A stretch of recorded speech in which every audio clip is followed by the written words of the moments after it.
"Happy birthday, Dad," my daughter whispered, right before she walked out of the hospital room, leaving me paralyzed and trapped in my own body. She and my lawyer had a flawless plan: let me die in a hospice, sell my company, and erase my legacy before the week was out. They thought I was just crumbling concrete, a problem to be buried. But 3 days later, when they sat in my chair to sign the deal, they learned that even a cracked foundation can still crush you. If you're watching this, subscribe and let me know where you're watching from. Let me tell you how the cracks first appeared. I have always placed more faith in concrete than in flesh. Concrete is an honest material. It possesses integrity. You mix the aggregate, the cement, the water. If the ratios are pure, if the cure is patient, it stands for a century. It bears the load you ask it to bear. If you mix it wrong, it cracks. But even then, it is honest. The fissure appears on the surface, a visible warning of structural failure. It doesn't smile at you while the rebar rusts silently inside. It doesn't plot your downfall while holding your hand. I stood by the floor-to-ceiling glass of my office on the 42nd floor of Sterling Tower. The rain wasn't just falling. It was hammering against the reinforced pane, a relentless assault that blurred the city lights into streaking comets of gray and sickly gold. I am Robert Sterling. I built half this skyline. I knew the tensile strength of every beam, the load capacity of every floor. But looking at my reflection in the darkened glass, superimposed over the weeping city, I didn't see a titan of industry. I saw a structure that had exceeded its design life. An old man. My skin was papery, my eyes shadowed by fatigue that sleep could no longer cure. I felt the weight of the years, a sheer force threatening to buckle my knees. And behind me, in the climate-controlled silence of the boardroom, the vultures were circling. "Dad, you're not listening to me." Jessica's voice sliced through the low hum of the HVAC system. It was sharp, distinct. It used to be sweet, a melodic sound that could talk me into anything. Pony rides, college tuitions, cars. Now it sounded like a high-speed drill hitting metal. I turned slowly from the window. My joints popped, a dry, brittle sound. She was sitting at the head of the mahogany conference table, my table. She was tapping a Mont Blanc pen against a stack of legal documents. Click, click. The rhythm was frantic, a metronome counting down the seconds of my patience. "I am listening, Jessica," I said, my voice lower, rougher than I wanted it to be. I walked over, placing my hand on the back of my leather chair. "I just don't like the frequency I'm hearing. The market is volatile, Robert." Marcus interjected. He stood by the liquor cabinet, the crystal decanter already in his hand. He was pouring himself a scotch, my scotch, a 30-year-old single malt without asking. Marcus was my lead counsel. I had paid for his law school. I had mentored him when his own father was absent. I had treated him like a son, and in return he had adopted the camouflage of the elite, the bespoke suit, the silk tie, the practiced lawyerly smile that never quite reached his eyes. "Omnicorp is offering a premium that defies logic," Marcus said, swirling the amber liquid, 30% above market value. "But the offer has a sunset clause. If we don't sign this merger before your surgery, and something happens, the stock could tank. The sharks smell blood in the water, Robert." "Nothing is going to happen," I snapped, the anger flaring in my chest like a match struck in a dark room. I sat down heavily. The leather groaned beneath me. My chest felt tight, a band of iron constricting my ribs. It had been feeling that way for weeks. Angina, stress, age. It's a pacemaker, Marcus. Routine. Plumbing and electrical work. I'll be out in 2 days. Back at this desk in 4. Jessica stopped tapping the pen. The silence that followed was heavy, pressurized. She looked at me, her eyes devoid of the warmth I remembered. They were cold, calculating, assessing me not as a father but as a liability on a balance sheet. "Dr. Aris said your heart is weaker than you think," she said softly. The softness was worse than the shouting. It was patronizing. "He said the electrical signals are misfiring. He said you're a ticking time bomb. A bomb or a target?" "Dr. Aris is a pessimist," I said, flattening my hand against the cool mahogany. My palm was calloused, a relic from years of working sites, gripping rebar and shaking hands with foremen, not just signing checks in air-conditioned rooms. And Sterling architecture is not for sale. We are not a commodity. I looked from her to Marcus, trying to find a flicker of shame. "We build legacies, Jessica. We create skylines. Omnicorp is a private equity locust. They strip assets. They'll fire half the staff. People who have been with me for 20 years. They'll sell the land for condos. I won't let them gut my life's work to pad their quarterly earnings. Jessica looked at Marcus. It was a quick glance. A microsecond. A flick of the eyes. But I saw it. I saw it with the same instinct that told me when a retaining wall was about to give way. It wasn't a look of defeat. It wasn't the look of a daughter outvoted by her father. It was a look of confirmation. A silent signal passed between conspirators. Proceed to Phase B. My stomach turned over, a sick, sliding sensation. They weren't trying to convince me. They were waiting for me. Fine, Jessica said, standing up abruptly.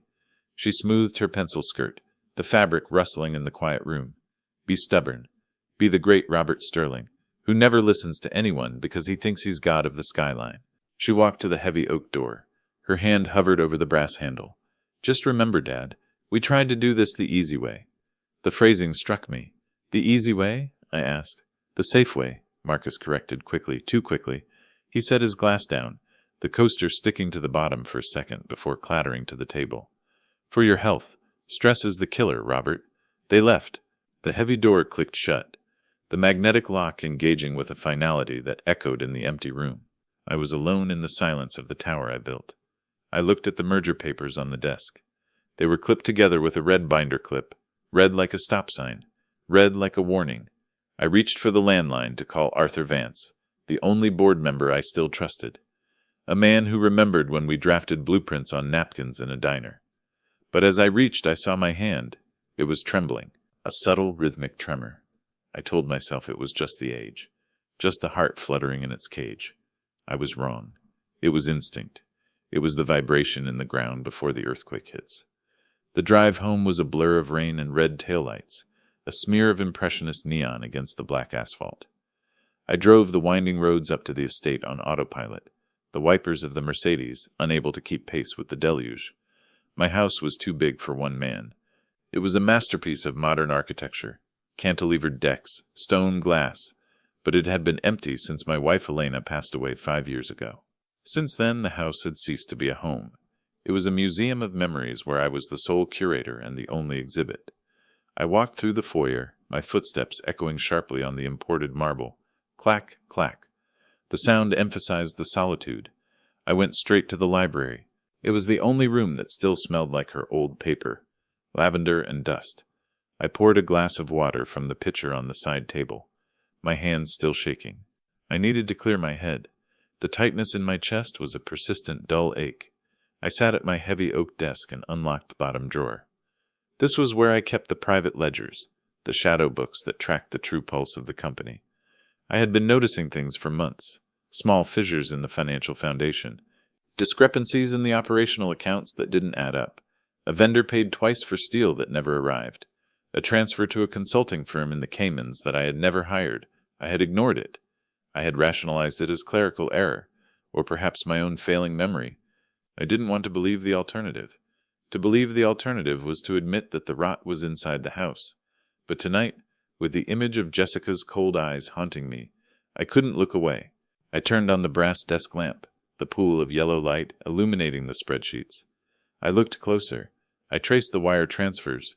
The numbers didn't lie. Math is like concrete. It has no agenda. Someone was bleeding the company dry. It wasn't a leak. It was a hemorrhage. Millions were missing, diverted into shell accounts, layered through holding companies, and vanishing into the offshore ether. And the authorizations? I pulled up the digital logs on my private server. Every transfer was signed with the digital pictographic key. My digital key. I stared at the screen, the blue light reflecting in my glasses. I hadn't signed those. I hadn't moved that money. There were only 2 other people who had access to that encrypted key. I had given it to them in case of emergency, a contingency plan I drafted after my first heart scare, Jessica and Marcus. I felt a wave of nausea so violent I had to grip the edge of the desk. It wasn't just greed, it was theft, grand larceny. But deeper than the crime was the intimacy of the betrayal. They needed the merger not to save the company, but to cover their tracks. They needed the influx of Omnicorp cash to fill the black hole they had created before the external auditors arrived next month. If I didn't sell, the audit would happen. The books would be opened. They would go to prison for 20 years. They were desperate, and desperate people are dangerous. They are unpredictable loads on an unstable structure. The phone rang, shattering the silence of the library. I jumped, my heart giving a painful thump against my ribs. I stared at the device as if it were a bomb. It rang again and again. I picked it up. Sterling. Mr. Sterling. The voice was chirpy, professional, too cheerful for the news she carried. It was the receptionist from Dr. Eris's cardiology clinic. I'm so glad I caught you. The doctor wants to move your surgery up to tomorrow morning, 6 a.m. I frowned, gripping the receiver. Tomorrow? I thought it was scheduled for next Tuesday. I haven't prepped. He had a sudden cancellation, she said, reciting a script, and he's reviewed your latest EKG from this afternoon's monitoring. He is concerned. He insists we don't wait over the weekend. I see, I said slowly. My gut screamed no. Every instinct I had honed over 40 years of business screamed that this was a trap. The timing was too convenient. The urgency was manufactured. But then my heart fluttered, a physical reminder of my frailty, a traitor in my own chest. I looked at the ledger. I looked at the rain lashing the library window. If I refused, what then? They would find another way. At least in the hospital there were witnesses. There were protocols. Fine, I said, my voice sounding hollow. I'll be there. I hung up. I looked at the framed photo of Jessica on my desk. She was 6 years old, sitting on my shoulders at the ribbon cutting of the Meridian Plaza. She was laughing at the sky, her hands tangled in my hair, believing her father was the tallest man on earth.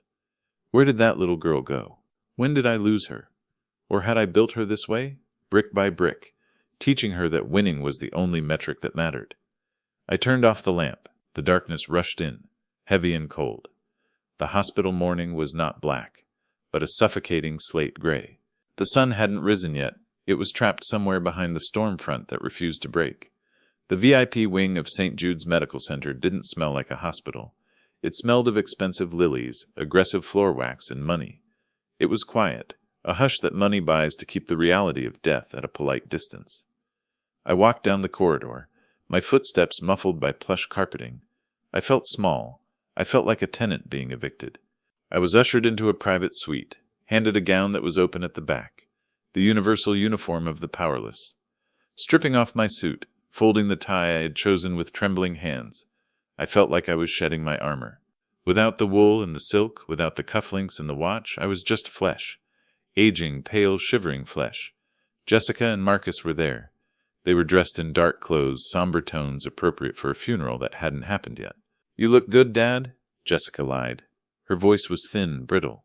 She was standing by the window, looking out at the parking lot, checking her Cartier watch every 30 seconds. She couldn't look at me. Not really. She looked at my shoulder, at the pillow, at the monitor, anywhere but my eyes. I look like a patient, I corrected her, climbing into the bed. The sheets were cold. Where is Dr. Evans? He's been my cardiologist for 15 years. He knows the terrain. The door opened before she could answer. Dr. Eris walked in. He was younger than I expected, too young to have the hands of a master. He had nervous energy, a kinetic vibration that made him tap his clipboard with a pen. Tap, tap, tap. It synced with the rhythm of my own anxiety. He didn't look me in the eye, focusing instead on the monitors behind me. Simple procedure, Mr. Sterling, Eris said, his voice a rehearsed baritone that cracked slightly at the edges. We put you under. Thread the lead through the subclavian vein, set the pace. You wake up with a new battery, a fresh start. Where's Dr. Evans? I asked again, my voice hardening. I tried to sit up, but the IV line tethered me. Family emergency, Eris said too quickly. The lie was smooth, but his eyes darted to Marcus for a fraction of a second. He called me in personally. I'm the best in the unit for electrical pathway correction. Don't worry. I don't worry about the electricity, Doctor, I said, looking at Marcus. I worry about the ground wire. Marcus stepped forward, placing a hand on the bed rail. His grip was tight. Let the man work, Robert. The sooner we start, the sooner you're back in the office. The anesthesiologist moved in. He was a shadow of a man, masked, nameless. He didn't introduce himself. He didn't offer the platitudes of comfort. He just checked the line. We're going to start the sedation now, Eris said. Count backward from 10. The mask descended. It smelled of rubber and artificial air. I looked at the observation window. Jessica and Marcus were standing there behind the glass. They weren't holding hands. They weren't comforting each other. They were standing 5 feet apart, stiff, watching, like investors watching a building demolition they had funded. 10. I saw Marcus nod to the doctor, a slight, almost imperceptible dip of his chin. A signal. Why is he nodding? 9. Jessica turned away. She put a hand to her mouth. She couldn't watch. Guilt? Or just cowardice? Was she mourning the father she was about to lose? Or merely flinching at the wet work required to secure her inheritance? 8. The gas didn't feel like sleep. Usually anesthesia is a warm tide, a gentle erosion of consciousness. This felt different. It felt heavy. It felt like a blanket made of lead was being poured into my veins. 7. My thoughts began to sludge. The panic flared, a bright red warning light in the fog. I need to change the will. I need to call Arthur. I need to scream. 6. My tongue felt too large for my mouth. The room began to elongate, the light stretching into infinite white tunnels. Too late. The darkness didn't come gently. It didn't whisper. It slammed into me like a collapsing wall. I expected to dream. I expected the void. I expected to wake up in recovery, groggy, sore, asking for ice chips. I didn't expect the nightmare. I woke up, but I didn't open my eyes. I couldn't. My mind was awake. Snap. Just like that. I was lucid. I was conscious. I was Robert Sterling. And I was in a room. I could hear hiss click, the rhythmic mechanical sound of a ventilator. A bellows forcing air into lungs that refused to draw it themselves. Open your eyes, I commanded. Nothing. It was as if the command traveled down the wire and hit a severed connection. My eyelids felt like they had been welded shut with steel plates. Move your hand. Nothing. Wiggle a toe. Nothing. My arm felt like it belonged to someone else. A dead weight. A log. I was entirely, completely disconnected. Panic. It started in my gut and flooded my chest. Cold, sharp, electric panic. The kind of panic a man feels when he is buried under a landslide. I tried to gasp. I tried to scream. I tried to thrash, but my diaphragm didn't move. My vocal cords were paralyzed. The scream died in my throat, unheard, unmade. I was a statue. I was a corpse with a mind on fire. I am buried alive. He's stable, a voice said. Marcus. He sounded close, right next to my ear. I could hear the rustle of his suit fabric. The cocktail worked perfectly. Eris used a high-dose paralytic. Vecuronium mixed with a synthetic neuroblocker. It's aggressive. Vecuronium. I knew that word. I had read about it in a legal case involving a botched execution. It stops the muscles. It stops the breath. But it doesn't stop the brain. It doesn't stop the pain. Is he in there? Jessica's voice. It wasn't sad. It was curious, detached, like a child poking a dead bird with a stick. Maybe, Dr. Aris said from somewhere near the foot of the bed. He's in a locked-in state. His brain is firing. I can see the activity on the EEG, but the efferent nerve signals are cut off at the brainstem. He can likely hear us. He can feel pain, but he can't move a muscle. He is a passenger in his own body. He's a ghost in a machine, Marcus said. There was a smile in his voice. Good, Jessica said. The word hung in the air like poison smoke. Good? My daughter, my flesh and blood. The girl I had taught to ride a bike. The girl whose tears I had dried when she fell. I felt a hand on my face, soft, warm, manicured nails scratching my stubble. Happy early birthday, Daddy, she whispered. Her breath smelled of peppermint. It was sickeningly sweet. Thanks for the early inheritance. You always said timing was everything in business. You always said to strike when the market is ready. She patted my cheek. Pat, like I was a dog, like I was a piece of furniture she had decided to reupholster. We move him tonight, Marcus said, his voice shifting to business. The hospice on 4th Street, Shady Pines. It's a hole. They don't ask questions if the cash is right. Nurse Brenda is on the payroll. Why not just finish it now? Jessica asked. There was a tremor in her voice, not of morality, but of anxiety. She wanted the loose end tied off. Because of the trust, Marcus explained, his tone impatient, as if explaining a simple contract to a junior associate. The birthday clause. You know this, Jessica. If he dies on or after his 65th birthday, the entire estate, the stocks, the properties, the offshore holdings, passes to you instantly, tax-free. It bypasses the charitable foundation entirely. If he dies before, If he dies today or tomorrow, Marcus continued, 70% goes to the Sterling Foundation. We get pennies. We get nothing but the debt. I listened, screaming in the silent cathedral of my skull. The birthday clause. I had written that clause 10 years ago to ensure I lived long enough to mentor her, to ensure she was ready. It was meant to be a safety net. Now it was my death warrant. His birthday is Friday, Jessica said. Exactly. Today is Tuesday. We keep him on the drip for 3 days. We keep him hydrated enough to keep the heart beating. But we let the kidneys fail. Friday morning, 12:01 a.m., we pull the plug. Friday noon, we sign the merger with Omnicorp as the sole executors. 3 days, Jessica whispered. 3 days of patience for a lifetime of luxury, Marcus said. Think of the Amalfi Coast, Jess. Think of the freedom. No more lectures. No more Robert Sterling's daughter. Just you. I felt Marcus lean in close again. I could feel the heat of his body. He's probably screaming right now, Marcus whispered. Aren't you, Bob? Screaming for Arthur? Screaming for your lawyers? But nobody can hear you. You're just meat. Come on, Jessica said. I can't look at him anymore. It's creepy. His eyes are open, but there's nothing there. Let's go get lunch, Marcus said. I'm starving. Steak. Sure, she said. They walked away, their footsteps faded. Clack, clack, clack down the hallway. The heavy door clicked shut, and I was left alone with the hiss-click of the machine that was breathing for me. I am here. Jessica, I built your dollhouse. I paid for your wedding. I held you when you cried. Look at me. But I was just meat on a table. I was alone, and for the first time in 40 years, Robert Sterling was utterly, completely helpless. The transfer was a blur of agony. They didn't treat me like a patient. They moved me like cargo. 2 orderlies who smelled of stale sweat and cheap tobacco lifted me onto a gurney. One of them gripped my arm too hard, his thumb digging into the soft tissue. Heavy old guy, one grunted. Wallet's heavy too, the other laughed. VIP transport to the dump. I felt every bump in the ambulance. Every pothole sent a jolt of pain through my stiff neck, my paralyzed spine. My head lolled to the side, unsupported, but I couldn't flinch. I couldn't groan. I couldn't signal that my neck was twisted at an impossible angle. I absorbed the pain. I drank it. The hospice was a place where hope went to die.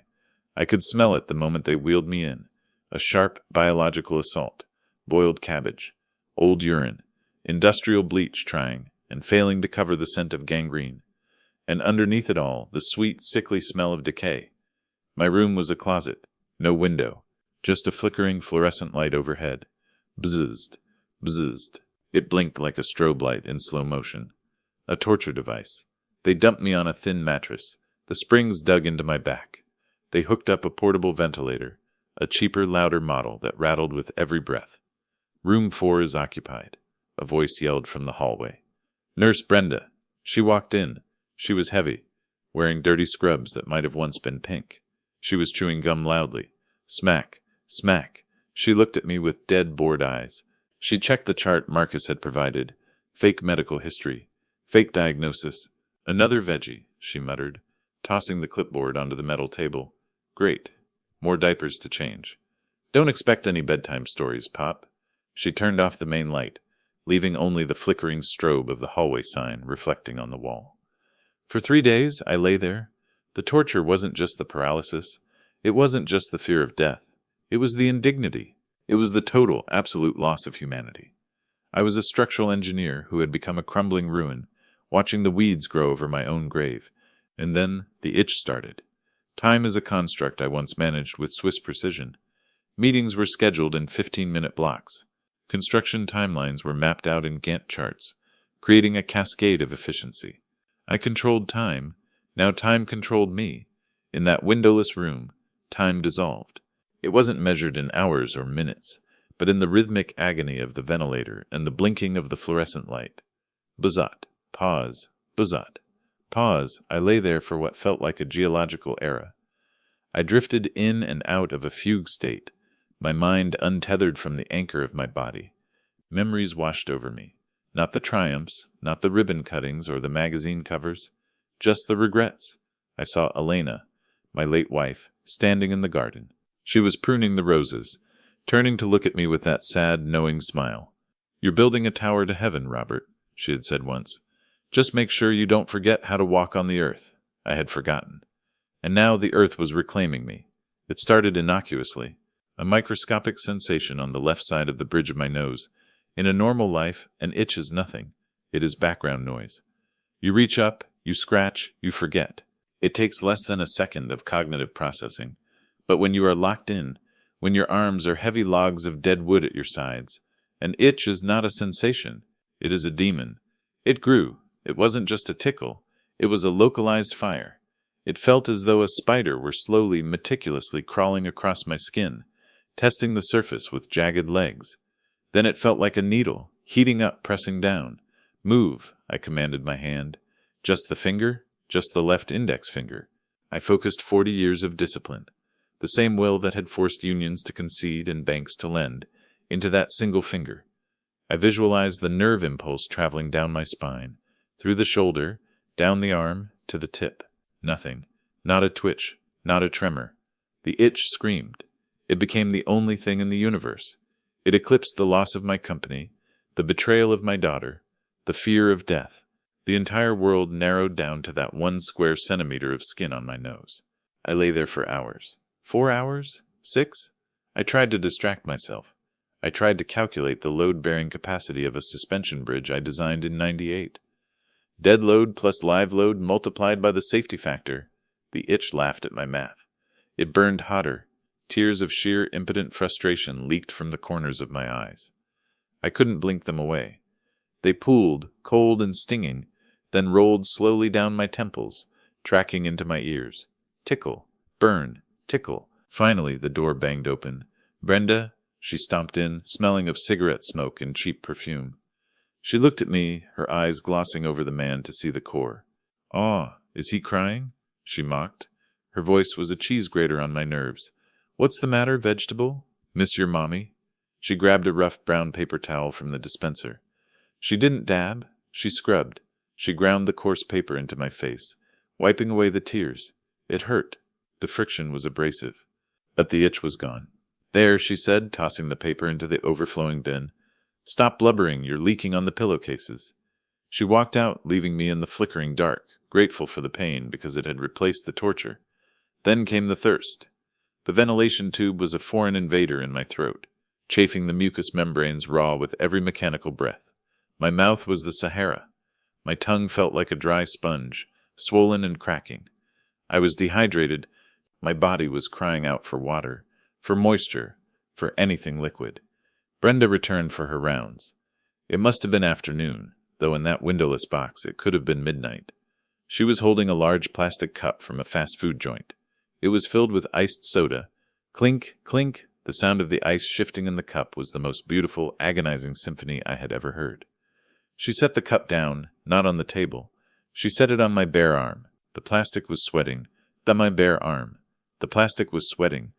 Plastic was sweating to beat for mine. Not voor spijschen cuffs of hanks. Barproud 7 in McCoy. Tikalen every beaches light mountain. The room was humid, and beads of condensation were forming rapidly on the outside of the cup. Cold, wet, taunting. I could feel the water gathering, forming a heavy droplet. It slid down the side of the cup and touched my skin. It was a shock of cold against my feverish flesh. I could feel the trail of the water sliding down my bicep, pooling in the crook of my elbow. I stared at the cup. I wanted to beg. I would have signed over the deed to the tower, the accounts in the Caymans, the penthouse, everything, for one single sip of that condensation. Please, just a drop. Put it on my lips. Brenda hummed a tuneless song as she adjusted the catheter bag. She didn't look at me. She didn't see the desperation in my fixed stare. She finished her task. She picked up the cup. She brought the straw to her lips. Slurp. The sound was loud, wet, and long. She swallowed, sighed with satisfaction, and wiped her mouth with the back of her hand. "Hot in here," she muttered. She walked out, taking the water with her. She turned off the light. I was left in the dark with my thirst, licking the memory of the sound of ice. Thursday came. The day before my execution. I knew it was Thursday because the rhythm of the hospice changed. Deliveries were made. The floor buffer ran in the hallway. The door opened. It wasn't Brenda. The footsteps were different. Expensive leather soles on cheap linoleum. Click, click. Confident. Owned. It was Marcus. He walked into the dim light. He looked fresh, vibrant. He was clean-shaven, his skin glowing with health and expensive moisturizer. He was wearing a suit, my breath hitched in the machine. It was my suit, a charcoal gray Brioni, custom-tailored in Milan. I had worn that suit to ring the bell at the NYSE. I had worn it to my wife's funeral. It fit him perfectly. He had had it altered. In 2 days he had erased my measurements and imposed his own. He stood over me, looking down with a mixture of pity and triumph. "I know you can hear me, Bob," he whispered. He leaned down. His cologne filled the room. Sandalwood and citrus. My cologne. He was wearing my life like a costume. "You always thought you were the smartest guy in the room," he said softly. "The architect, the visionary." He chuckled, a dry sound. "Well, look at you now. You're not a visionary. You're just a brick in the wall, a loose brick that we're about to mortar over." He reached out and grabbed my shoulder. He didn't just touch it. He dug his thumb in, hard. He found the nerve cluster between the neck and the shoulder, the brachial plexus. He pressed down with all his strength. The pain was blinding. White-hot lightning shot down my paralyzed arm and exploded in my neck. It was a scream of biology. "Stop! Stop it!" My pupils must have dilated. My heart rate monitor surely spiked. But I couldn't pull away. I couldn't flinch. I had to take it. "Does that hurt?" he asked pleasantly, watching my eyes. He pressed harder, twisting his thumb. "I bet it does. But you can't do a thing about it. You can't fire me. You can't sue me. You can't even tell me to go to hell." He released me. The phantom pain throbbed, a dull echo of the sharp agony. He leaned closer, resting his hands on the bed rails. "Jessica is already redecorating your office," he said, his voice conversational, as if we were discussing weekend plans. "We're painting it gray. Slate, the designer calls it. All that warm mahogany. All that wood you flew in from Brazil. Gone. It looked dated, like you." He checked his watch. "My Patek Philippe. And I sold the Porsche this morning," he added. "The 68 911? The one you spent 3 years restoring with a toothbrush." My heart hammered. That car was my sanctuary. It was the only place I felt peace. "Got a good price," Marcus shrugged. "Cash. Paid off a shark in Vegas I owed. Some of us have vices, Bob. You had work. I have cards." He smoothed the lapel of my suit. "You built the empire, Bob," he whispered, his lips inches from my ear. "You laid the foundation. You poured the concrete. But we're going to spend it. We're going to burn it down and warm our hands on the fire." He stood up straight, buttoning the jacket. "Tomorrow is the big day. Happy 65th. I'll make sure to pour a drink for you when we sign the papers." I hated him, but hate is a fuel. In that moment, something shifted in the geology of my mind. The despair that had been drowning me for 3 days began to harden. I took the pain in my shoulder. I took the image of my gray office.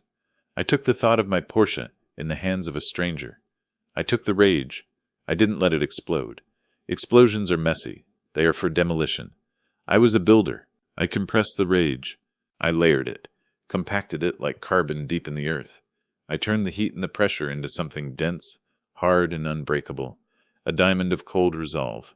I will not die here, I promised myself. I will not let them win. Marcus turned to leave. "Goodbye, Robert." The door clicked shut. I was alone again. But I wasn't just meat anymore. I was a bomb waiting for a spark.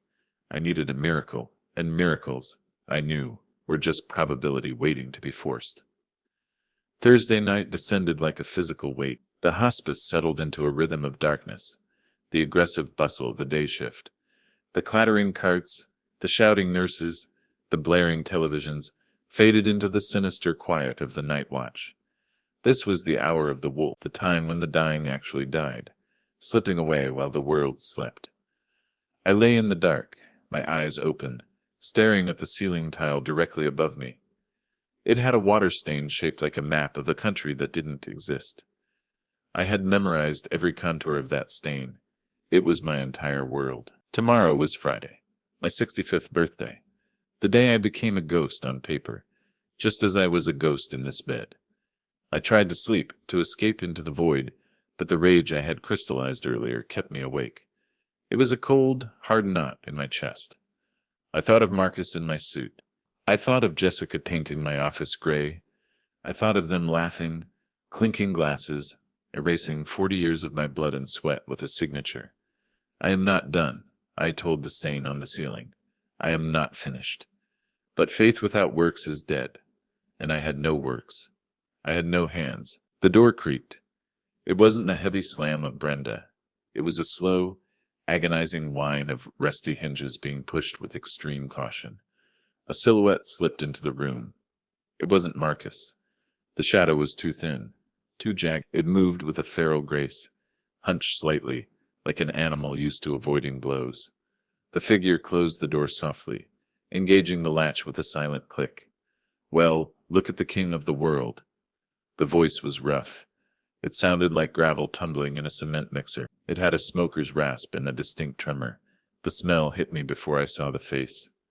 It was a complex bouquet of failure, engine grease, stale tobacco, wet wool, and the metallic tang of rain. The figure stepped into the flickering light of the hallway sign.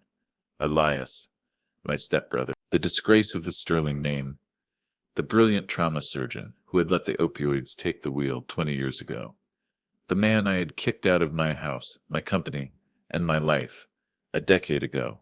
I had told him he was dead to me. I had told him to rot. He dragged the metal chair to the bedside. Scrape. The sound was deafening in the quiet room. He sat down heavily, exhaling a plume of breath that smelled of cheap coffee. He looked terrible. His face was a map of deep D's and broken capillaries. His hair was thinning and wet. He wore a mechanic's jacket that was stained with oil. But his eyes, the starling eyes, were clear. They were bloodshot. Yes, framed by dark circles. But they were sharp. They were the eyes of the man who used to stitch arteries in a war zone. "Jessica called me," he whispered, leaning his elbows on his knees. He looked at my paralyzed face. He didn't look away like Jessica. He studied me. "She wanted to brag. That's the thing about your daughter, Bob. She's insecure. She needs an audience. She called me to say you had a massive stroke. Said you were a vegetable. She told me not to come. Said you wouldn't recognize me." He laughed, a low, hacking sound. "She offered me $5,000 to stay away, to respect the family's privacy." He leaned closer. I could see the rain dripping from his nose. "But here's the thing, Bob. Jessica is a terrible liar. She has a tears. Her voice goes up half an octave when she's selling a con." He reached into his greasy jacket pocket. "And I know the doctor she hired. Eris. I know him well. I used to buy Oxy from him back when he was a resident. And I was struggling. Eris is a hack. He's a mechanic who doesn't know how to tighten a bolt."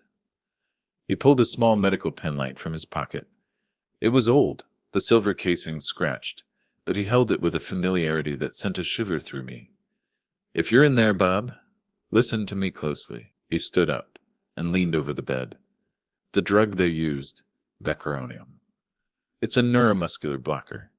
It targets the nicotinic acetylcholine receptors at the neuromuscular junction." He was speaking fast now, the medical jargon flowing out of the junkie like water from a tapped spring. "It paralyzes the skeletal muscles, the voluntary stuff, legs, arms, lungs. But it doesn't touch the brain, and it doesn't touch the autonomic nervous system." He clicked the light on. The beam was bright, cutting through the gloom. "The pupil," he whispered. "The pupil is controlled by the iris sphincter and the dilator muscle. It reacts to light, but it also reacts to emotion. Fear, rage, adrenaline. The drug can't stop that. It's hardwired into the lizard brain." He reached out. His fingers were calloused and stained with black grease, but his touch was surprisingly gentle. He pried my left eyelid open with his thumb. The light burned. It seared my retina. I wanted to close my eye, but I couldn't. "If you can hear me," Elias whispered, his voice intense. "Don't try to move. You can't. Just feel. Focus on the fear. Focus on the darkness. Focus on Marcus wearing your suit. Marcus. The name was a trigger. Think of him touching your car. Think of him laughing. Think of them killing you. Fight the light, Bob. Get angry." I didn't just get angry. I summoned a hurricane. I visualized the foundation of my building cracking, the steel twisting, the glass shattering. I poured every ounce of my hatred into the center of my eye. Elias gasped. "There it is." He clicked the light off. A flutter. A dilation. Delayed, but there. He sat back, wiping his mouth with a trembling hand. He looked shaken. You stubborn son of a bitch. You're locked in, you're wide awake. He hid up and began to pace the tiny room. 3 steps. Turn. 3 steps. Turn. He was vibrating with nervous energy. They're gonna kill you tomorrow, he said, keeping his voice low. I checked the chart at the nurse's station while Brenda was in the bathroom. They have you on a palliative loop. No nutrition. Minimal hydration. They're drying you out. He stopped pacing and looked at me. I can't call the cops, Bob. Marcus has the paperwork tight. Power of attorney. Living will. Do not resuscitate. It's ironclad. If I make a scene, if I call the police, they just show the papers. They expedite the death certificate. They'll say I'm a junkie looking for a payout. Who are they going to believe? The top lawyer in the city, or the brother with a rap sheet? He was right. In the eyes of the law, I was already dead, and he was a ghost. We have to do this the hard way. He reached into his duffel bag, a dirty canvas thing that looked like it held laundry. He pulled out a glass vial and a sealed syringe. I raided my old supplies. I have a reversal agent. Sugamadex. He held the vial up to the flickering hallway light. The liquid inside was clear, innocent-looking. It's a cyclodextrin. It encapsulates the neuromuscular blocker in your blood. It acts like a chemical claw, grabbing the poison and stripping it from your molecules. He looked at me, his face grim. But Bob, listen to me. This isn't like the movies. You've been paralyzed for 3 days. Your muscles have been stagnant. Your electrolytes are out of balance. Your heart is weak. He tapped the syringe. When I inject this, your nerves are going to wake up all at once. It's going to feel like you're being electrocuted. It's going to feel like every muscle in your body is cramping simultaneously. He hesitated. The needle hovered over my IV port. The shock alone could kill you. Cardiac arrest. Your heart is already compromised. If I push this plunger, I might stop your heart right here, right now. He looked at my face, searching for a sign. Do you want to risk it, or do you want to drift away? It would be peaceful, Bob. You just go to sleep. Drift away? Let them win? Let them erase me? Let Jessica laugh at my funeral? Never. I am the architect. I do not drift. I stand. If you want to fight, if you want to live, Elias whispered, his voice breaking. Try to visualize a fist. Don't try to move the arm, just the hand. Make a fist in your mind. I focused. I closed my eyes. No, I couldn't close them. I ignored the visual input. I went internal. I found my right hand in the darkness. Darkness, my proprioception. It felt miles away. It felt dead. I built a bridge. I laid the cables from my cortex to my spine. From my spine to the brachial nerves, down the ulnar nerve to the index finger. Move. Move. Damn you. I poured my soul into that finger. It twitched. It was a micro-movement. A shudder. A tiny spasm of the extensor tendon. But Elias saw it. He grinned. It wasn't a nice smile. It was a wolf's grin. Wild, dangerous, and desperate. Okay, he said. Let's crash a party. Elias didn't hesitate. He was a surgeon again, if only for 10 seconds. He swabbed a port with a dirty corner of his shirt. Sterility was a luxury we couldn't afford, and aligned the needle. Here we go, he whispered. The chemical wake-up call. He depressed the plunger. I watched the clear fluid leave the syringe and enter the plastic tube that fed into my vein. Blended.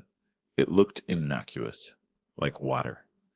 It traveled down the line, small bubble of air chasing it, and vanished into my arm. For 10 seconds there was silence. I waited. I stared at the ceiling stain. I wondered if he had just injected me with saline or poison or hope. Then the fire came. It didn't start gradually. It didn't warm up. It was a flashover. It began in the center of my chest, a sudden, violent expansion, as if a grenade had detonated in my mediastinum. A burning, tearing sensation ripped through me. It felt like my ribs were being pulled apart by rusty iron hooks to make room for my lungs to expand. The fire shot down my spine. It branched out like lightning, finding every dormant nerve, every sleeping synapse, and shocking them into overdrive. My legs, heavy logs for 3 days, suddenly screamed. The muscles, deprived of signals, contracted all at once. A massive, full-body cramp. My eyes flew open wide. Actual movement. Not a flutter. A snap. My back arched off the dirty mattress. My spine bowed. I gasped. A ragged, desperate, terrifying suck of air that fought against the plastic tube still jammed in my throat. "Quiet," Elias hissed. He clamped his hand over my mouth, stifling the gagging noise that was bubbling up from my chest. His hand tasted of motor oil and nicotine. "Breathe through your nose." The alarm. Don't trigger the high-pressure alarm. The pain was blinding. It was white noise that drowned out the world. My muscles, atrophied and stiff, were knotting into hard rocks. My calves seized. My fingers curled into claws, digging into the thin sheets. I can't take it. Kill me. Just kill me. The pain of coming alive was infinitely worse than the numbness of dying. It was a structural failure of the nervous system. But Elias held me down. He put his weight on my chest, pinning me to the bed. "That's it," he whispered. His eyes locked on the monitor. "Ride it out. The receptors are clearing. It's like a system reboot. It hurts, I know. It hurts like hell." He checked my pulse with his free hand. Heart rate 60 tachycardia. "You're alive, Bob. Stay with me. Don't you dare code on me now." The cramping began to subside, replaced by a deep, throbbing ache in every fiber of my being. My lungs were burning, desperate to cough, desperate to expel the plastic intruder. Elias saw the panic in my eyes. "Okay," he said. "Tube comes out. This is gonna suck. On 3. You have to cough as I pull. If you don't, you aspirate. Understand?" I blinked once. Yes. 1, 2, 3. He pulled. It slid out with a sickening, wet suction sound. A long, clear snake of plastic leaving my body. I gagged. I convulsed forward. A wet, hacking cough ripped from my throat. Phlegm and bile splattered onto the sheets. Elias soothed, patting my back hard. "Get it out. Breathe." I sucked in air. Real air. It smelled of bleach and mold. But it was oxygen. It rushed into my lungs, cold and sharp. "Water," I croaked. My voice was broken glass. It sounded like a grinder stripping gears. He grabbed a plastic water bottle from his bag, unscrewed the cap, and held it to my lips. The water was warm, but it tasted like nectar. It washed away the taste of rubber and bile. "We have to move," Elias said, checking the door. "The monitor alarm is silenced, but if Brenda checks the central station, she'll see your vitals are spiking. She'll think you're having a seizure." He pulled a heavy bundle of clothes from his duffel bag.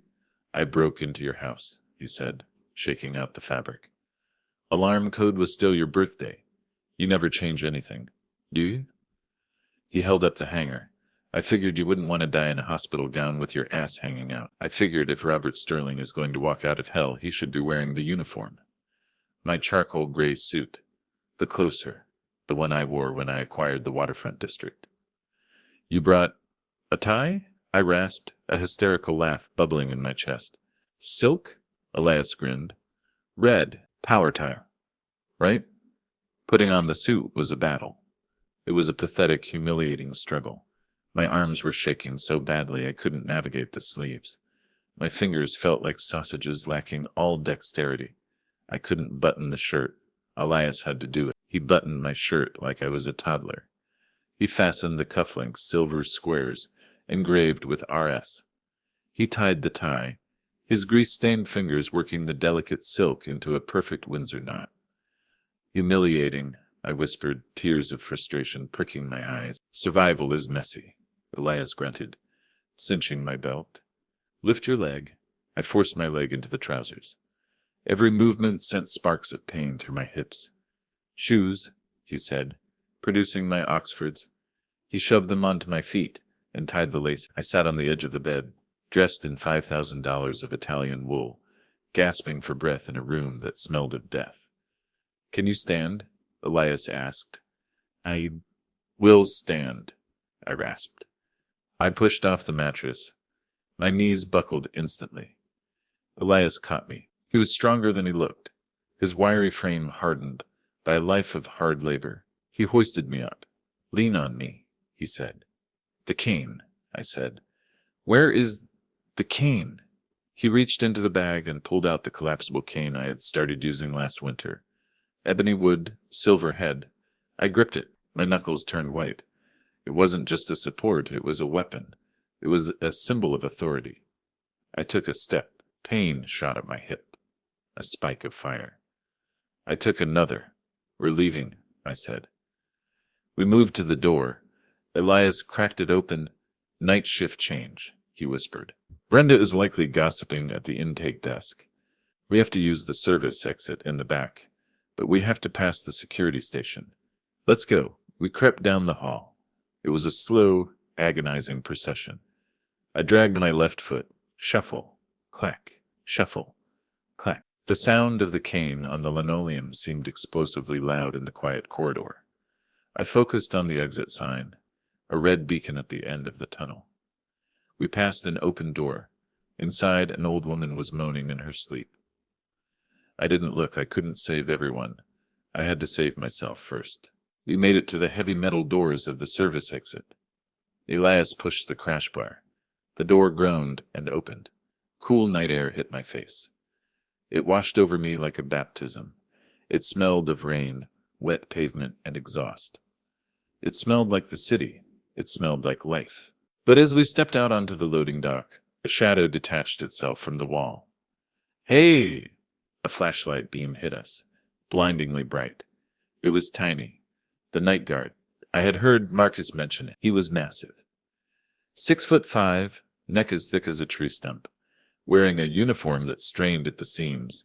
He looked less like a guard and more like a wall of meat. "Where are you taking the patient?" Tiny barked, his hand moving to the taser on his belt. He stepped into our path, blocking the ramp. "He's not checked out," Tiny growled. "Get back inside before I call the nurse." He reached for the radio on his shoulder. Elias stiffened beside me. I felt him reach into his jacket pocket. I knew he was gripping a heavy wrench. He was ready to fight. But Elias was 55, malnourished and tired. Tiny would crush him. Tiny would break him, and then he would drag me back to the bed to die. "Wait," I wheezed. I stepped away from Elias. I leaned heavily on the cane. I drew myself up to my full height. It cost me every ounce of energy I had left. I ignored the screaming in my muscles. I ignored the sweat pouring down my back. I looked the guard in the eye. I channeled the boardroom. I channeled the job site. "Do you know who I am?" I asked. My voice was low. Danger. It was the voice that had terrified contractors for 40 years. The voice that cut through excuses. Tiny shone the light in my face. He squinted. He saw the suit. He saw the silk tie. He saw the eyes. "I am Robert Sterling," I said. "I own the building you live in. I built the school your children go to." Tiny hesitated. "Mr. Sterling, you're supposed to be vegetative," I finished. "As you can see, plans have changed." I took a step closer, the cane hitting the concrete with a sharp crack. "Tiny, look at me. You are standing at a crossroads. Behind door number 1. You touch that radio. If you do, I will unleash a legal hellfire upon you that will burn for generations. I will bury you in litigation. I will garnish your wages until your grandchildren are paying my legal fees. I will ensure you never work in this city again." The guard froze. The threat wasn't physical. It was existential. He knew men like me. He knew we didn't bluff. "Or," I continued, my voice softening just a fraction, offering the bait. "Door number 2, you open that gate. You turn around, you study the brickwork on the wall for 2 minutes." I paused. "And tomorrow morning, a courier will deliver an envelope to your home. Inside will be $10,000. Cash, tax-free, unmarked." Tiny paused. His hand hovered over the radio. His eyes darted from Elias's wrench to my suit. Greed fought duty in his small brain. Greed is reliable. Greed is a structural constant. 10,000, he grunted. "Cash," I said. "I never default on a contract." He looked at the pure, cold determination in my eyes. He realized that the old man in the suit was more dangerous than the junkie with the wrench. He lowered his hand. I didn't see nothing, he muttered. I was in the bathroom. He hit the button on the wall. Buzz. The heavy chain-link gate slid open. Smart man, I said.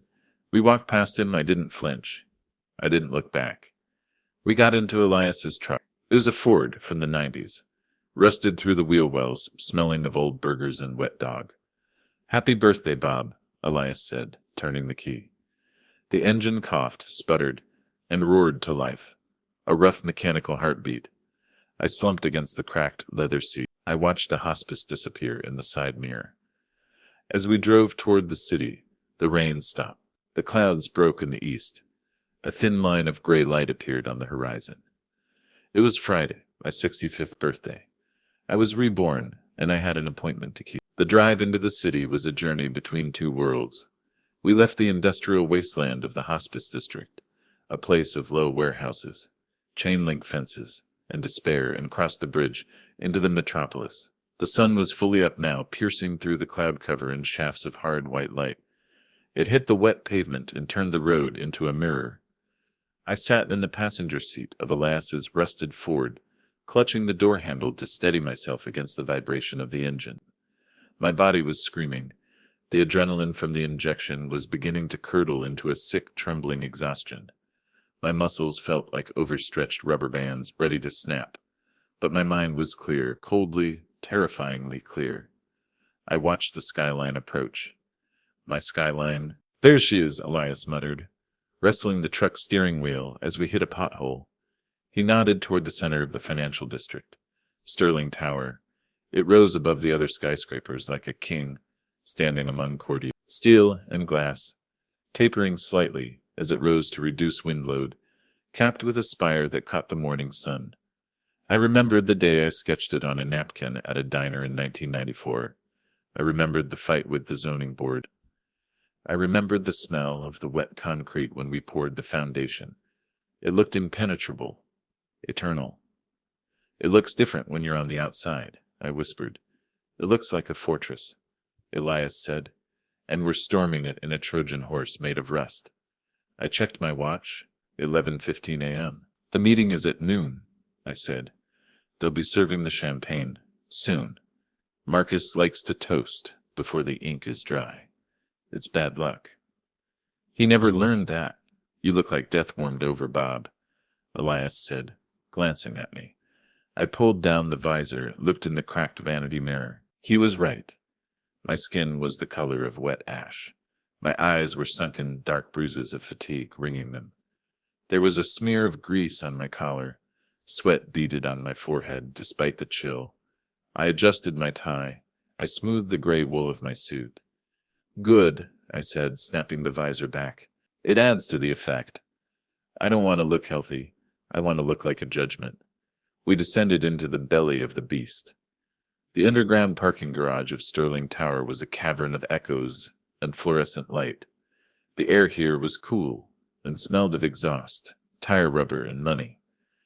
We rolled past the rows of Mercedes, BMWs, and Teslas. The security booth at the entrance was unmanned, automated during the day. Moment of truth, Elias said, stopping the truck at the barrier arm. He looked at me. If they deactivated your card, they didn't, I said, though my heart hammered a frantic rhythm against my ribs. Arrogance, Elias. It's the flaw in every bad design. They think I'm dying in a hospice bed right now, drowning in my own fluids. Why deactivate a dead man's card? Why bother with the paperwork? I rolled down the window. My hand shook as I held the plastic rectangle out. I pressed it against the reader. Beep. A green light flashed. The barrier arm lifted. Access granted, Robert Sterling, the automated voice said. Welcome home, Elias whispered. We drove to the lowest level, the executive tier. I pointed to a spot near the private elevators. It was marked with a brass plaque. Reserved. Reserved. R. Sterling. Elias parked the rattling truck between Marcus's sleek black Porsche and Jessica's white Range Rover. The contrast was violent. The truck dripped oil onto the pristine epoxy floor. We got out. The silence of the garage was heavy. I leaned on my cane, taking a moment to breathe. The air felt thinner here. Elias, I said, looking at my brother. He looked out of place in his grease-stained jacket, but he stood tall. Thank you for the injection, for the ride, for coming back. He patted his pocket, checking the weight of the wrench. Don't thank me yet, he said, his eyes scanning the shadows. We still have to survive the meeting, and I have a feeling Marcus isn't going to surrender just because you ask him to. He won't have a choice, I said. I built this building. I know where the load-bearing walls are, and I know where the demolition charges go. We took the private executive elevator. It required a retinal scan. I leaned in. The red laser mapped my eye. Chime. The doors slid open. We stepped into the capsule of mahogany and mirrored glass. I saw read the button for the 42nd floor. The elevator began to rise. Smooth, silent, fast. I watched the floor numbers climb on the digital display. My legs were burning. The cane was the only thing keeping me upright. 20. I thought of Jessica.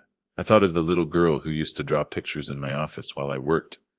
Look, Daddy, I made a house. How do you mourn the living? How do you grieve for a child who is standing right in front of you, holding a knife? 30.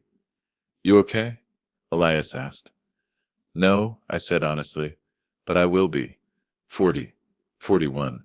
The elevator slowed. The sensation of gravity shifting settled in my stomach. The doors opened. We stepped out into the reception area of the executive suite. It was a space designed to intimidate. Expansive glass walls, minimalist furniture, abstract art that cost more than most people earned in a lifetime. Sarah Jenkins, my executive secretary for 22 years, was at her desk. She was the gatekeeper. She knew where the bodies were buried because she had filed the paperwork for the shovels. She was typing furiously, her headset on. She sensed movement and looked up, expecting a courier or perhaps a caterer. Her eyes went wide. She froze. Her mouth opened, but no sound came out. She was holding a ceramic coffee mug. Her fingers went slack. Smash! The mug hit the floor, shattering into sharp shards. Coffee splashed across the pristine white carpet like a dark bloodstain. Mr. Sterling, she whispered. She stood up, knocking her chair back. Her hands flew to her mouth.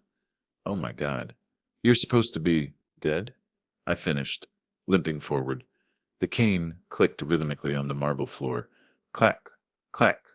Not yet, Sarah. The rumors were premature. She came around the desk, trembling. She looked at Elias, then back at me. She saw the sweat, the gray skin, the sheer force of will holding me together. They told me, she stammered, tears welling in her eyes. Marcus told me you were in a coma, he said. He said it was the end. I've been drafting the press release. Tear it up, I said. I reached the desk and leaned heavily on it. Who is in the boardroom, Sarah? She wiped her eyes, her training kicking back in. Everyone, she said, her voice shaking. The full board of directors. Jessica, Marcus, the Omnicorp acquisition team, 4 of them, including their CEO, Mr. Vance. Arthur is there? I asked. Yes, he looked devastated, Mr. Sterling. He's been arguing with Marcus all morning about the timing. Good old Arthur, I muttered. I looked at the double doors of the boardroom. They were closed. I could hear the muffled murmur of voices from within, the sound of treachery. Sarah, I said, my voice sharp. I need you to do exactly what I say. Anything, she said. Open the security link on your console, I ordered. Patch the audio feed from the boardroom directly to the precinct. Call Detective Miller. Tell him I am alive, and tell him to listen. She nodded vigorously, her fingers already flying across her keyboard. I already called him, she said, looking up. I called him an hour ago. When I saw the transfer papers Marcus uploaded, the signatures didn't look right, and the timestamp was from your private server. But I knew you were in the hospital. I knew something was wrong. I looked at her. Loyalty. It was rarer than diamonds, and harder to break. You're a good woman, Sarah, I said softly. When this is over, you're getting a raise. A big one. Just stop them, she whispered. Fierce. They're vultures. Elias, I said, turning to my brother. Ready? Elias rolled his neck. He gripped the wrench in his pocket. Let's go break some furniture. I walked toward the double doors. Every step was a conquest. My hips screamed, my lungs burned. But as I approached the doors, I felt a strange calm descend. The fear was gone. The sadness was packaged away in a box I would open later. Now, there was only the work. I stopped outside the doors. I raised my hand to silence Elias. I listened. A great loss, Marcus was saying. His voice was smooth, somber, practiced. It was the voice he used for juries. Robert was a titan, a visionary, but in his final months, his judgment was clouded. The illness took a toll on his cognitive faculties. To Dad, Jessica said. Her voice sounded thick, choked. Was it grief? Or was it the champagne? He built this company, she continued. But he was stuck in the past. He would want us to be secure, to move forward, to evolve. Liar. The transition is painful, Marcus said, but necessary. The acquisition by Omnicorp ensures the Sterling legacy survives. We have the papers prepared. Transfer of assets to the trust, followed by the immediate sale of shares. Sign here, Jessica, Marcus said, the sound of papers sliding across the polished table. Then the Omnicorp reps will sign the acquisition. I looked at Elias. He nodded. His eyes were hard. I shifted my grip on the cane. I wasn't an old man anymore. I was a battering ram. I didn't knock. I raised my cane and hooked the handle around the door lever. I pushed. Bang. The heavy double doors flew open and hit the stops with a sound like a gunshot. The sound of the doors hitting the wall reverberated like a thunderclap in the acoustic silence of the boardroom. The room froze. It was a tableau of corporate suspended animation. There were 12 people seated around the massive table. A slab of polished mahogany that I had personally selected from a sustainable forest in Brazil 20 years ago. It shone under the recessed lighting, a dark mirror reflecting the faces of the conspirators. At the far end, the Omnicorp representatives sat with their laptops open, their expensive pens poised over contracts. They looked like predators interrupted at a kill. At the head of the table, my seat sat Jessica and Marcus. They turned. The motion was slow, dreamlike. Marcus dropped his pen. It hit the table with a sharp clatter, rolling across the wood and falling to the carpet. Jessica stood up. Her chair scraped backward, with a screech that set my teeth on edge. Her face, flushed a moment ago with the excitement of the sale, drained of all color. She turned, a sickly, translucent white. Her mouth opened, but no air came out. They were looking at a corpse. They were looking at a man they had left to rot in a windowless room 3 miles away. I believe, I said. My voice was raspy, damaged by the tube and the thirst, but it echoed off the glass walls with the authority of a jackhammer breaking ground. That reports of my death have been greatly exaggerated. Dad? Jessica whispered. It was a breathy, terrified sound. She brought a hand to her throat, clutching her pearls. She stammered, turning her wide eyes to Marcus. You said it was over. He's a ghost, Marcus yelled, springing to his feet. He knocked his chair over. It crashed to the floor, but he didn't notice. His eyes were bulging, his composure shattering like cheap glass. He's hallucinating. Security. Get security in here. The board members began to murmur. Confusion. Shock. Arthur Vance, my old friend, stood up slowly, his hand over his heart, staring at me as if I were Lazarus. I stepped into the room. Clack. Step. Clack. My cane hit the floor with a rhythmic thud. It was the sound of doom approaching. Yet I didn't look at the board members. I didn't look at the Omnicorp sharks. I kept my eyes locked on the 2 people at the head of the table. I am no ghost, Marcus, I said, advancing, and I am not a hallucination. I stopped 10 feet away from them. I leaned on the cane with both hands, letting them see the sweat on my forehead, the gray of my skin, the trembling in my legs. I wanted them to see the wreckage they had caused. I am the man whose surgery you sabotaged, I said, my voice dropping to a dangerous growl. I am the man you injected with paralytics. I am the man you declared brain dead while I was staring right at you. I looked at the Omnicorp CEO, a man named Sterling. No relation, who looked ready to bolt for the door. "Gentlemen," I said without looking at him, "I suggest you close your laptops. Unless you want to be named as accessories to attempted murder and conspiracy to commit fraud." The laptops snapped shut instantly. The sound was like a volley of gunfire. "Dad, please." Jessica was trembling so violently that the water in the glass before her rippled. She reached out a hand toward me, a pleading gesture. "Don't touch me," I said softly. The command was absolute. It froze her in place. The room went deadly silent. You could hear the hum of the hard drives. You could hear the breathing of 12 frightened people. "I heard you," I said, looking directly into her eyes. The eyes that used to look up at me with adoration. "I heard you in the hospital. I heard you ask if I was in there. I heard you ask if I could feel pain." She flinched as if I had struck her. "I heard you plan the trip to the balmy coast." I continued, unsparing. "I heard you thank me for dying before my birthday. I heard you laugh about the tax loophole." "No," she sobbed, a jagged, ugly sound. "Daddy, no." "And you," I said, turning my gaze to Marcus. He was backing away, moving toward the window, as if looking for an escape route. "I heard you joke about my suit," I said, pointing the cane at him. "The suit you are wearing right now." I looked at the Borny jacket. It looked wrong on him. It looked stolen. "I heard you brag about selling my Porsche to pay your gambling debts. I heard you tell the nurse to let me dry out." "He's lying," Marcus shouted. His voice, the smooth, baritone lawyer's voice, was gone, replaced by the shrill panic of a cornered animal. "Look at him," Marcus sneered, pointing a shaking finger at me.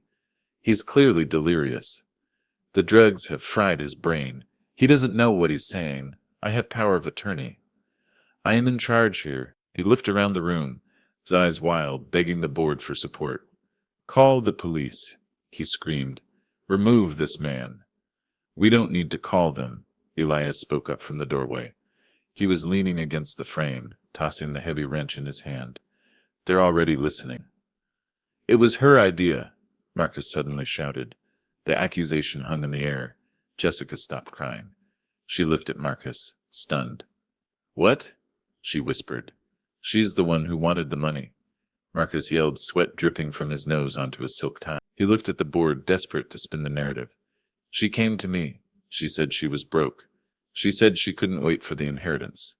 She begged me to find a way to accelerate the process." "You liar!" Jessica screamed. The shock turned to rage. "You said we were in debt. You said the company was sinking. You said Dad was going to lose everything if we didn't act." "She hated you, Robert," Marcus shouted, ignoring her. "She hated you for controlling her life. She wanted you gone.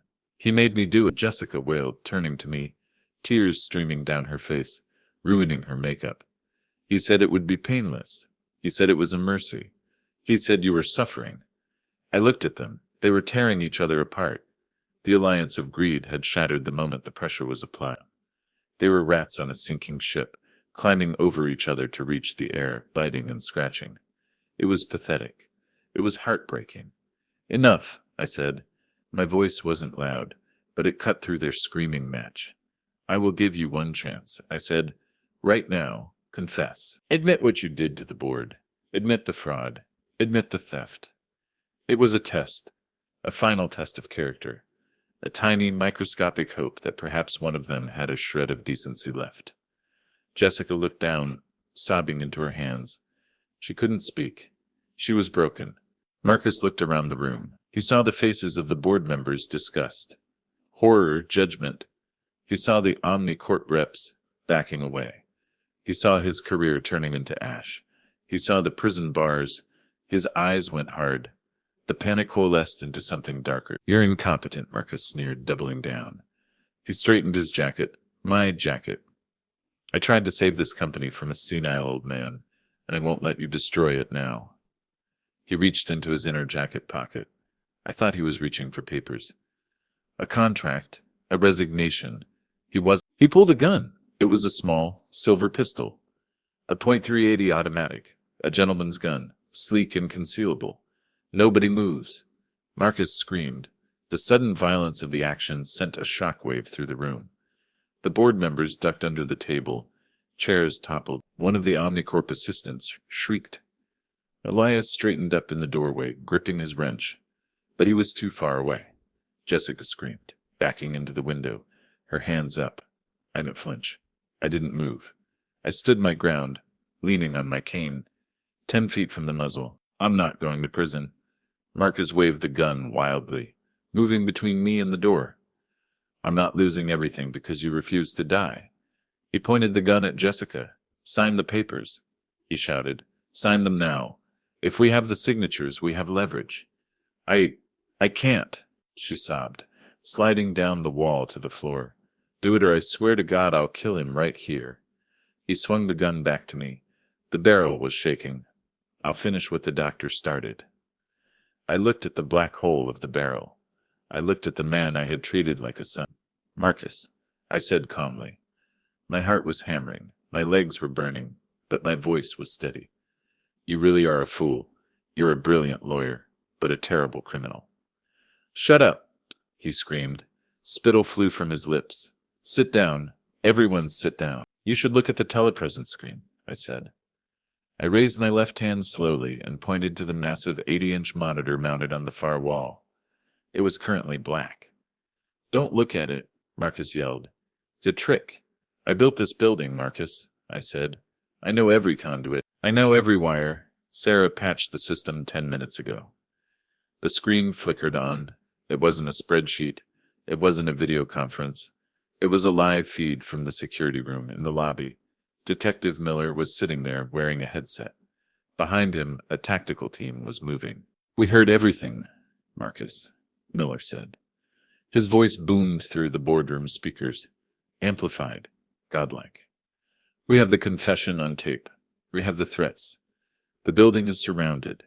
Marcus froze. He looked at the screen. He saw the police. He saw the reality of his situation closing in. Put the gun down, son, Miller said. There is no way out. The elevators are locked. The stairwells are secured. You set me up, Marcus whispered. He looked at me with pure, unadulterated hatred. I didn't set you up, I said. You walked into the trap yourself. You built it, brick by brick, with every lie you told. The side door, the service entrance for the catering staff, burst open. Police! Drop it! SWAT team members poured in, black armor, rifles raised, laser sights painting the room with dancing red dots. Drop the weapon, now. Marcus hesitated. For 1 second, one terrifying, stretched-out second, I thought he would shoot. I saw his finger tighten on the trigger. I saw the desperation in his eyes. He wanted to take me with him. I stared him down. I didn't blink. Do it, my eyes said. End it, but you still lose. Then, the fight drained out of him. The weight of the gun seemed to become too much. He dropped it. It hit the thick carpet with a dull thud. He fell to his knees, his hands lacing behind his head. He began to weep. Not for his crimes, but for himself. Elias kicked the gun away, sliding it across the floor. 2 officers tackled Marcus, forcing him flat, cuffing his hands behind his back. Clear, one shouted. Another team moved to Jessica. She was curled in a ball on the floor, rocking back and forth. Dad, she wailed as the officer pulled her up and cuffed her wrists. Daddy, please. I'm sorry. Marcus made me. I watched them drag her away. My daughter, the girl I had carried on my shoulders. The girl who had sat at this very table and planned my murder. She looked at me one last time before the doors closed. Her eyes were pleading, begging for the father who used to fix everything. I looked away. I looked at the rain hitting the window. The foundation didn't crack. It was rotten from the start. The room cleared. The board members were escorted out for statements. The Omnicorp reps fled. I was alone with Elias in the wrecked boardroom. I sat down heavily at the head of the table. My legs finally gave out.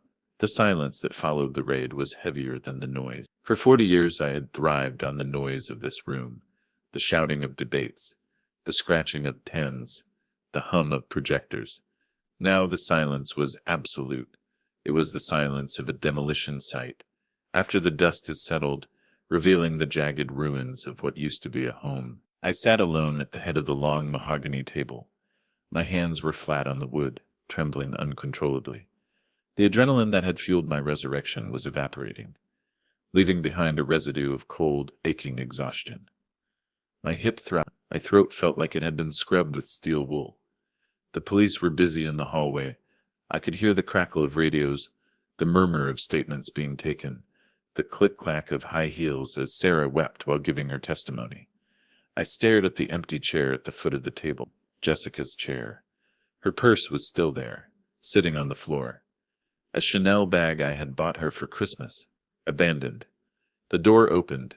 Detective Miller walked in. He looked tired, a man who had seen too many domestic tragedies play out in high-rise offices. He held a notepad. "Mr. Sterling," he said softly, "I'm sorry to do this now, but I need a preliminary statement for the arrest report." I looked up. My eyes felt dry, gritty.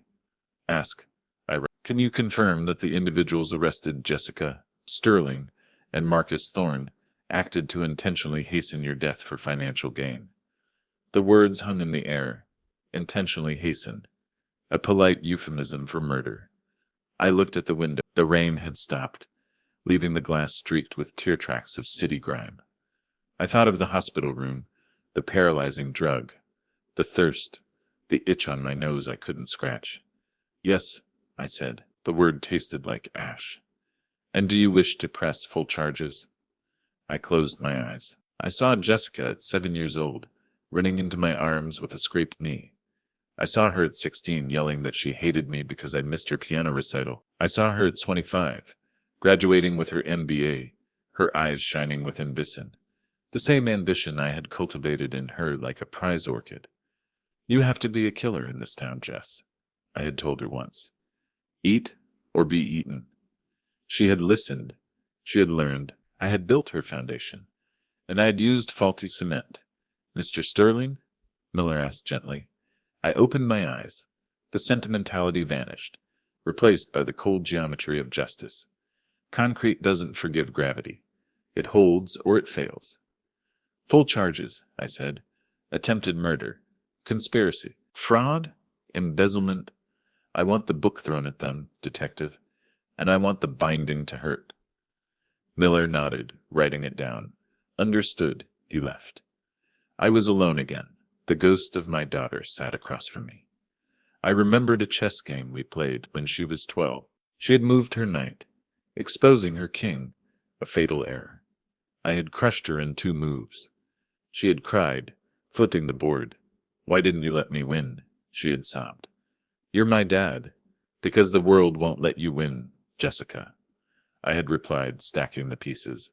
"I'm teaching you to survive." I had taught her to survive. I hadn't taught her to love. I hadn't taught her loyalty. I had taught her that the person sitting across the table was the enemy. I looked at my hands. They were the hands of a builder, but today they had dismantled my own family. "I'm sorry, Elena," I whispered to the empty room, apologizing to my dead wife. I let the weeds take the garden. Elias walked back into the room.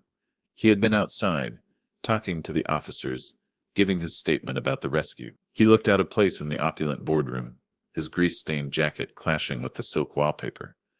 But he looked solid, real. He walked to the sideboard where the crystal carafe of water sat untouched.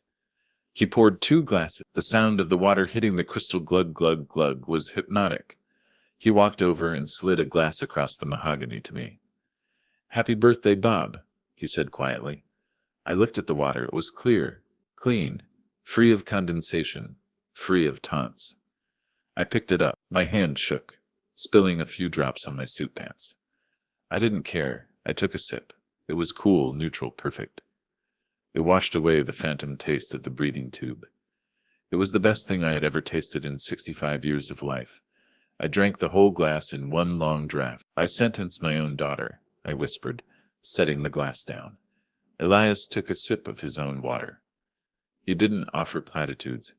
He didn't say, "It'll be okay." He respected me too much to lie. "She sentenced herself," Elias said, his voice gravelly. "You just read the verdict. You can't save someone who is trying to drown you to use your body as a raft." He pulled up a chair, Marcus's chair, and sat down. He leaned back, resting his boots on the expensive carpet. "So," he said, "what now? You're the king of the castle again. The dragon is slain, the princess is in the dungeon. Do you go back to work on Monday?" I looked around the room. I looked at the architectural models on the shelves. Skyscrapers, stadiums, museums. My ego in miniature. They looked like toys. They looked meaningless. "No," I said. I reached into the inner pocket of my jacket. I pulled out a folded document. It was crumpled, stained with my sweat from the escape. "I need a partner," I said. Elias laughed, a dry, barking sound. "I'm a mechanic, Bob. I fix transmission. I don't know the first thing about zoning laws or leverage buyouts." "I'm not talking about the company," I said. "The company can run itself. Sarah can run it. Hell, she's been running it for years." I slid the document to him. "This is the deed to the lake house," I said. "The property on Lake Como. The one Jessica wanted. The one she was going to sell to buy her freedom." Elias looked at the paper, then at me. "I don't want your charity, Bob." "It's not charity," I said. "It's payment." "Payment for what?" "For saving my life," I said. "And for what you're going to do next." I leaned forward, the pain in my hip flaring, keeping me sharp. "I'm starting a new foundation, Elias. The Sterling Trauma Initiative. We're going to fund research for spinal injuries, for locked-in syndrome. We're going to build rehabilitation centers that don't smell like urine and despair. We're going to help people who are trapped in their own bodies." Elias stared at me, his eyes, usually guarded and cynical, softened. They became wet. "And," I continued, "I need someone to run it. Someone who knows medicine. Someone who knows what it's like to be written off by the world. Someone who knows how to fight in the dark." Elias picked up the document. His hands were shaking slightly, tremors of a past life, or perhaps emotion. "You sure about that, architect?" he asked, his voice thick. "I'm a felon. I'm a recovering junkie." "You're my brother," I said. It was the first time I had said the word in 10 years. It felt heavy. It felt like concrete setting, binding two separate elements into something stronger. "And you're the only man in this city who didn't try to bury me." Elias looked down at the deed. He nodded once, a sharp jerk of the chin. "Okay," he said, "but I'm keeping the truck. I'm not driving a Mercedes." "Keep the truck," I smiled. It felt strange to smile. My face felt stiff. It has character. I stood up. My legs were still weak, but the cane held me. "Let's go," I said. "I've had enough of this room." We walked to the door. I paused at the threshold. I looked back at the boardroom one last time. The overturned chair, the spilled coffee, the view of the city I had conquered. It was just a room, just steel, glass, wood, and fibers. It had no soul. The soul was what you carried out with you. We walked into the reception area. Sarah was there, wiping her eyes. The entire support staff was standing, silent, watching me. They looked at me with fear, with awe, the man who came back from the dead. I stopped at Sarah's desk. "Go home, Sarah," I said gently. "Take the week off. Paid. Go see your grandkids." "Thank you, Mr. Sterling," she whispered. "And call the painters," I added, glancing at the gray swatches Jessica had left on the counter. "Tell them we're not painting the office gray. We're keeping the wood. We're keeping the warmth." "Yes, sir." Elias and I walked to the elevator. We descended. We walked out through the lobby, past the police line, past the reporters who were already gathering like vultures at the glass doors. We exited through the side door, into the alley where the truck was parked. The sun was high now. The pavement was steaming, the rain evaporating into a golden mist. I took a breath of the city air. It was dirty. It was loud. It was beautiful. "Where to?" Elias asked, opening the passenger door of the rusted Ford for me. I climbed in, groaning as my muscles protested. I tossed my cane into the back. I looked at my brother. I looked at the road ahead. "Lunch?" I said. "I'm starving." Elias grinned, revving the engine. "I know a place," he said. "Greasy burgers, terrible coffee. You'll hate it." "Sounds perfect," I said. We pulled out into the traffic. merging into the flow of life. I wasn't just a man of structure anymore.